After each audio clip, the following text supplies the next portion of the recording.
Special biko ang bida sa mga kakusina hindi marunong gumawa ng biko. Eto na pagkakataon nyo mga kakusina, tara po, luto po tayo ng biko. Isaing lang ang malagkit na parang kanin.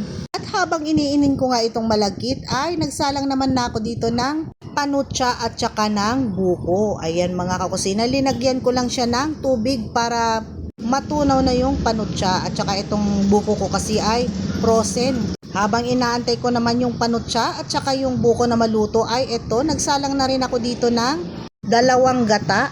Paglalangisin ko lang yan mga kakusina. Huwag palang lulubayan sa paghalo mga kakusina, baka naman masunog, sayang. Halo lang ng halo mga kakusina hanggang sa maging golden brown na ang kanyang itsura at saka lalabas na yung kanyang langis. Ayan, ihahalo natin yan mamaya dun sa linuluto natin na buko at panutsa. Ayan, medyo malapit-lapit na mga kakusina. Ayan na yung kanyang oil. Ito kasi ako magluto ng biko mga kakusina, pinapalangis ko muna yung kanyang gata. Ayan. At dahil sabay ko nga linuluto to mga kakusina ay okay na rin tong linuluto kong buko. Ayan, linagay ko na rin yung isa pang gata. Mas masarap yan pag maraming gata. Alam nyo na, pag biko ang kinakain natin ay dapat magata para masarap ang ating nilulutong biko or kakaining biko, di ba mga kakusina? Ayan, antayin lang natin yan na lumapot. Ayan, naglagay rin pala ako ng kaunting asin dyan mga kakusina para mabalance ang lasa ng ating nilulutong biko. Di tayo mauumay pag merong kaunting asin. Nohos ka na rin pala dito mga kakusina yung langis ng nyog na akin niluto kanina. Ayan. Pwede nang ilagay yung malagkit. Ganito rin ba kayo magluto ng biko mga kakusina? 1 kilong malagkit nga pala itong sinaing ko mga kakusina. Ayan, eto lang ang ayaw na ayaw ko dito sa paghahalo. Napakasakit sa braso nito at kamay. Napakasarap ng biko, kaso mahirap gawin or lutuin. Dahil sa paghahalo lang ay kailangan tiyagain. Halo ng halo. Halukay ube ang gagawin dahil matututong naman ang kanyang ilalim pag hindi mo sinagad sa ilalim ang paghahalo ng biko.